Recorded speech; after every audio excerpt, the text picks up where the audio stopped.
તો ગુજરાતમાં આવતીકાલે લોકરક્ષક દળની લેખિત પરીક્ષા યોજાશે ત્યારે સુરત શહેરમાં 200થી વધુ પરીક્ષા કેન્દ્રો પર 60,000થી વધુ ઉમેદવારો પરીક્ષા આપશે।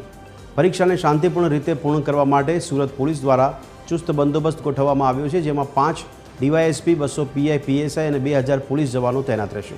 પરીક્ષા સવારે 9:30 થી 12:30 કલાક સુધી યોજાશે। તમામ કેન્દ્રો સીસીટીવીથી સજ્જ રહેશે અને હોલ ટિકિટ સિવાય કોઈપણ સાહિત્ય લઈ જવા પર પ્રતિબંધ મૂકવામાં આવ્યો છે। ને તમામ સેન્ટર ઉપર કેન્દ્ર સંચાલક અને બોર્ડ પ્રતિનિધિની વ્યવસ્થા કરવામાં આવેલી છે।